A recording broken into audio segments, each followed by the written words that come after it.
The Vancouver Canucks solved their goalie problem by bringing in Dylan Ferguson on a PTO to join the team going into training camp. And these stars are showing out on the Young Stars tournament for the Canucks, and the future looks bright. We'll get into this and more later on this episode. Before I start, I just want to give a huge shout out to the almost 4,500 of you guys.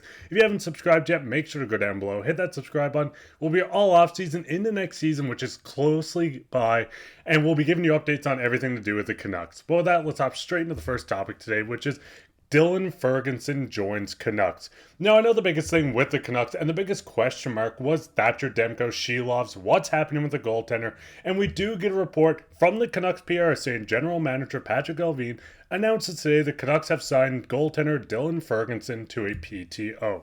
Now, the biggest thing with this is him coming in on the professional tryout. It's not a guaranteed he's going to make the team. I'm not saying Ferguson's going to come in and be the next Dominic Hasek, being the next Eddie Lack, Roberto Luongo, whoever you want to look at him as. The biggest thing with Ferguson, though, it adds another goaltender to the mix, which the Canucks desperately need. Now, when you do look at Ferguson, he actually played in the KHL for Dynamo this past season. In 23 games, he was one of the best backup goaltenders in the KHL, having a .904 save percentage, 9 wins, 9 losses. Before that, the season previous to that, I should say, the Ottawa Senators did play him in 2 games, and he had a .940 save percentage.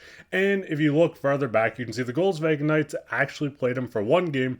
So this is the second former Vegas goaltender the Canucks have added this past offseason. Now, the biggest thing with Ferguson, he is from BC, a former 7th round pick by the Dallas Stars in 2017. Just at the age of 25, Ferguson still does have a decent bit to prove to stay on an NHL team. And by stay on an NHL team, I should make an NHL team, as he is on a PTO. The biggest thing with this is the best case, Ferguson comes in and dominates. He goes in as one of the third goalies for the Vancouver Canucks, or possibly even a backup goaltender, depending on how long Thatcher Demko's out. With the lack of experience, it kind of leaves him in the same realm as a guy like Jiri Patera, with not having a lot of NHL games, but it's better to have more goalies than not have enough, and with how the Canucks have dealt with injuries, it is going to be nice to have another face just on this team to come in, make a competitive camp, and with Demko going to be out for the entirety of preseason, it seems like we will see Ferguson come in and at least not push Shilovs to having to play every game. Now, this is not the only goaltender the Canucks did reach out to. We did get a report from Sammy, this was from a Finnish newspaper, and he said on Antti Raanta, who the Canucks apparently reached out to, I knocked it down right away, and now I kind of made up my mind that I won't go there anymore. A few hours later, I suddenly was on a Zoom call with the goaltending coach of the Canucks and the GM. It would have been more of a trial type tune. So it seems like the Canucks did reach out to Raanta. They wanted to bring Raanta in. Obviously, Laakkonen is a guy that the Canucks want to reach out to as well. But it seems like Raanta, as much experience as he had, how long he's been in the league, he wanted to go to Europe. When you look through Ranta's stats, he would have been the perfect PTO goalie, a guy that could come in and be a third-string goaltender with this Canucks team, kind of like Casey DeSmith did. Obviously, Raanta wanted to go to Europe. He wanted to be with his family in Europe and continue to pursue hockey overseas, so he did turn down the offer, as we've seen from the reporter in Finland.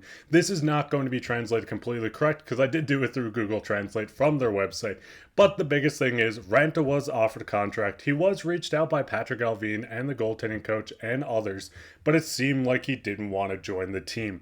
Now, looking at these goaltenders, Ferguson, as I said, don't expect him to come in and be the next second coming, but he is going to come in, make a competitive camp, and push for him to make this roster, maybe as a third goalie, maybe as a backup, depending on how well he plays. It's going to be hard to push Shilovs out of that position, but anything is possible. What were your guys' thoughts on Ferguson being picked up? What's your thoughts on Raanta shutting down the Canucks, coming in on a PTO? Let me know down in the comments, but we'll go straight into the second topic, which is the future is bright. Now, if you've been watching any of the young stars, we've seen a lot of players step up throughout this tournament.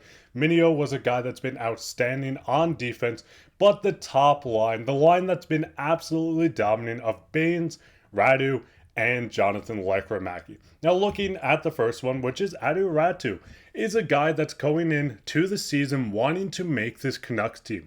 We will get into maybe them making the team later on, but before we do, I just want to kind of highlight some of the guys.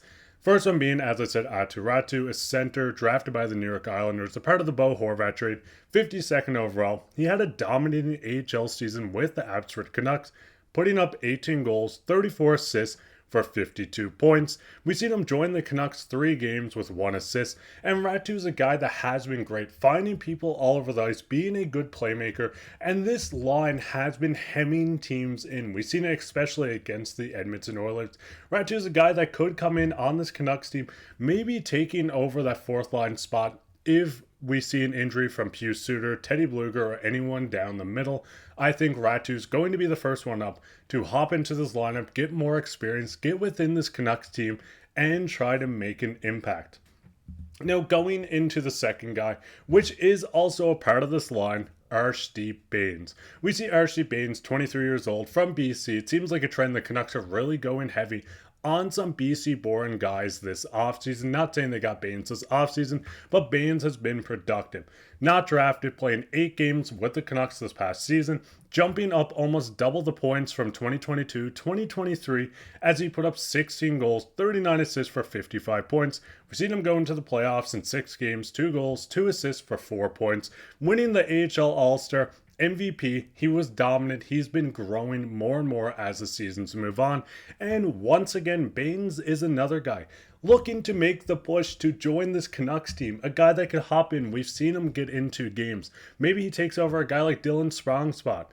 Or Daniel Sprong, sorry, if he does struggle. Maybe Sweden jump up if an injury happens. These young guys are making the push. They're making their names for themselves. They're trying to get within this lineup, and looking at just Ratu, looking at a guy like Arshdeep Bains, looking at, of course, Jonathan Lekkerimäki, who I will touch on shortly. These guys are poised to get into this lineup. They're poised to get some reps with this Canucks team. We've seen scouts, we've seen people within the Canucks organization, including the AHL general manager, saying if they went past the Edmonton Oilers, made it to game 1 against the Dallas Stars in the 3rd round, Jonathan Lekkerimäki looked like a guy that could have made this lineup. We've seen him jump from the Swedish Hockey League, where he played with Abro HK. He put up 19 goals, 12 assists for 31 points in 46 games, winning the World Juniors MVP, putting up the most goals in the tournament, securing silver with Sweden against Team USA, jumping all the way to Abbotsford, putting up 1 goal, 1 assist for 2 points. The biggest thing with Lekkerimäki, we've seen him talk about it, and he spoke about this in a recent interview, was the fact that he wants to get better at every aspect. He wants to be heavier, he wants to be able to throw hits, play better defensively, and going from a bigger rink to a smaller rink in Abbotsford is hard to do. But these guys are poised. It's going to be the bright future for the Canucks, as I've said about 30 times. These guys are going to get within the lineup. And what Canucks prospect would you like to see maybe jump into this lineup? Where would you like them to play? Would you like Jonathan Lekkerimäki maybe to go straight into the top 6? Let me know down in the comments. But speaking on comments, we'll get everyone's favorite topic, which is comments of the day. Comment of the day comes from Mike Godden. He says, I like many players on the Canucks, but Garland is my boy. If they trade him, I'll be pissed. And this was from the thing where I put out a video saying that a Pittsburgh reporter said maybe a trade Connor Garland for Jarry would make sense.